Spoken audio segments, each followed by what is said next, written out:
এতিয়া ধৰি লওক মই এটা কথাই ক'ব বিচাৰোঁ, ইমান ডাঙৰ এটা আমাৰ সম্পদ আছে। আজি কলংখনক লৈ কলংপৰীয়া বুলি যিসকল মানুহে গৌৰৱ কৰে, আজি সেই কলংখনৰ এটা কদৰ্যময় পৰিৱেশ, এটা বিল্ডিংবোৰ বনাইছে, তাত গোটেই তেওঁলোকৰ টয়লেটৰ বাথৰুমৰ গোটেই লাইনবিলাক সেই তাত দি দিছে। কাৰণ আজি সংবাদ মাধ্যমৰ জৰিয়তে প্ৰথম কথা এষাৰ কথা মই ক'ব বিচাৰিম যে নটিচ দিয়াৰ আগতেই এই লেট্ৰিনৰ যোনবিলাক লাইন আছে, যিসকল ব্যক্তিয়ে কলং পাৰত, এইটো তেওঁলোকৰ বাবে ইভিকশ্যনটো দূৰৰে কথা, তেওঁলোকক সেই এটা বুৱতী নৈ এখন সেই তেনেধৰণে পলিউট কৰাৰ বাবে, প্ৰদূষিত কৰাৰ বাবে তেওঁলোকক এৰেষ্ট পৰ্যন্ত কৰিব পৰা যায়। সেইকাৰণে যিসকলে নিজৰ টয়লেটৰ লাইনবিলাক, বাথৰুমৰ লাইনবিলাক মানে কলঙত লিংক কৰি থৈছে, সেইখিনি গুচাব লাগে। মই সকলোকে আহ্বান জনাইছোঁ।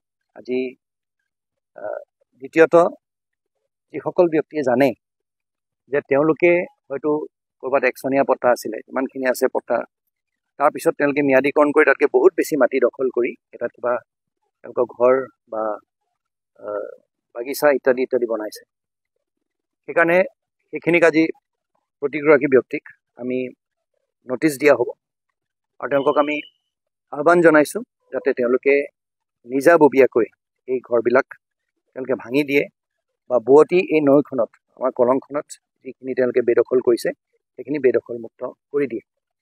অন্যথা আমি বিধিগতভাৱে তেওঁলোকৰ বিৰুদ্ধে প্ৰথমতে আমি নটিচ দিম, আগৰ দৰে আমি তেওঁলোকক অনুৰোধ জনাম, আৰু সেই অনুৰোধ যদি নেমানে আমি বাধ্য হৈ আমি ইভিকশ্যন তথা তেওঁলোকক এই মাটিখিনি বেদখলমুক্ত কৰিবলৈ আমি চৰকাৰী নিয়ম নীতিমতে আমি এই কাৰ্যসূচী হাতত ল'বলৈ বাধ্য হ'ম।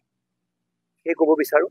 আৰু এনফৰ্চমেণ্ট নথকা নহয়, এনফৰ্চমেণ্ট আছে, বহু ক্ষেত্ৰত আছে, বেদখল কৰিছে, আৰু সেইখিনি মই ভাবোঁ যে দায়িত্ববোধ থকা নাগৰিক হিচাপে তেওঁলোকে সেই বেদখল কৰা চৰকাৰী মাটিখিনি আৰু বিশেষকৈ আমাৰ এই কলংখনক লৈ পেলাই তেওঁলোকে যি লীলা খেলা কৰিছে সেইটো যাতে তেওঁলোকে নকৰে। কলংখন আমাক সুন্দৰ এখন নদী হিচাপে আমাক লাগিব, আৰু আগৰ যি ঐতিহ্যময় আমাৰ কলং আছিলে সেই কলংখন আমি ঘূৰাই পাব লাগিব।